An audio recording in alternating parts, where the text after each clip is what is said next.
because with all the conversation around, well, jokes are important for several reasons, but one reason in particular, with all the conversation around STEM initiatives, STEM, the acronym, science, technology, engineering, mathematics, Jope was a scientist, an African-centered scientist. Jope was a physicist. Jope was a mathematician. In fact, when I found out that Sheikh Anta Jope was a mathematician, that's another thing that made me want to take teaching even more seriously.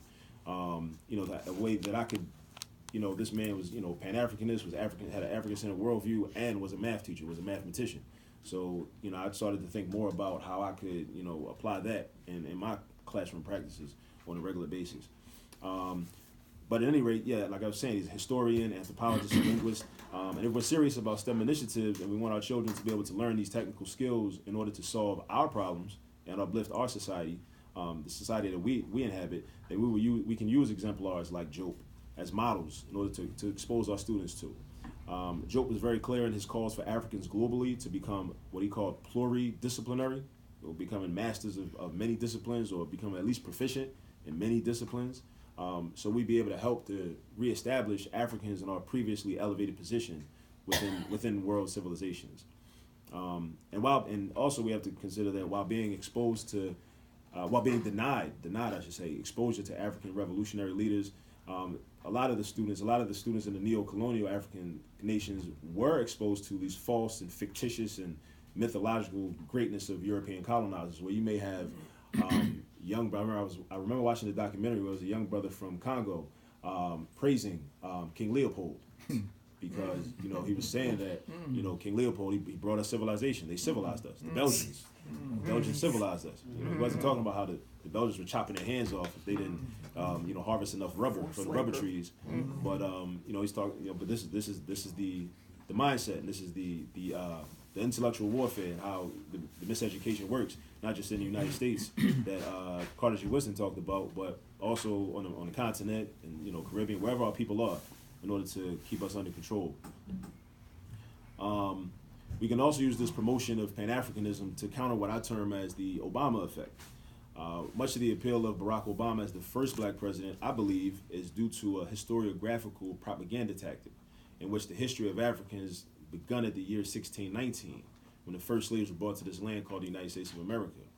So many would embrace the president positively despite all of his capitalistic, imperialistic, and neo-colonialist acts that he is responsible for, because in their minds he represents the accomplishment of a feat never achieved before. But if we think about the long range of African history and how African people have had sovereign nations and led sovereign nations, even when we weren't in control of the sovereign nations, we did have leaders that were fighting to gain that control and establish that control. We can consider some of these leaders, Thomas Sankara being one of them in Burkina Faso, or again, I already mentioned Nkrumah being one of them in Ghana, Nnamdi Azikiwe in Nigeria, Modibo Keita in Mali. And even we can go further back in the history into ancient Kemet, the 25 dynasties of ancient Kemet, and all the different pharaohs, women and men, different pharaohs that were in leadership positions.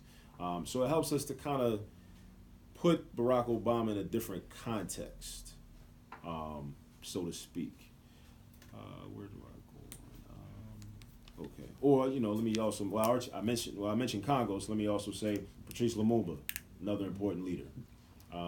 Julius Nyerere in Tanzania, and Oginga Odinga in Kenya. So other important leaders that really need to be exposed. Caribbean students should also be made aware of those exemplars that have fought against slavery, against imperialism, against neo-colonialism. There was, of course, Marcus Garvey and both of his wives, Amy Ashwood and Amy Jacques Garvey, who worked to found the UNIA ACL.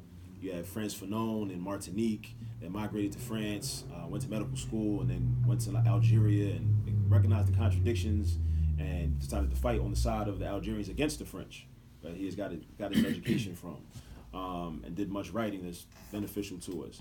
You have Maurice Bishop in Grenada, Walter Rodney and Ivan Van Sertima from Guyana, Queen Nanny and her brother Cujo, the Maroons in Jamaica also. And how can we forget those that ignited the Haitian Revolution in 1791, which then reverberated throughout the world to affect slave rebellions in the United States, namely Gabriel Prosper's rebellion of 1800 in Richmond, Virginia, which was foiled unfortunately by snitches and also flooding due to torrential rain that took place. So figures like, students need to know about figures like Jean-Jacques Dessalines,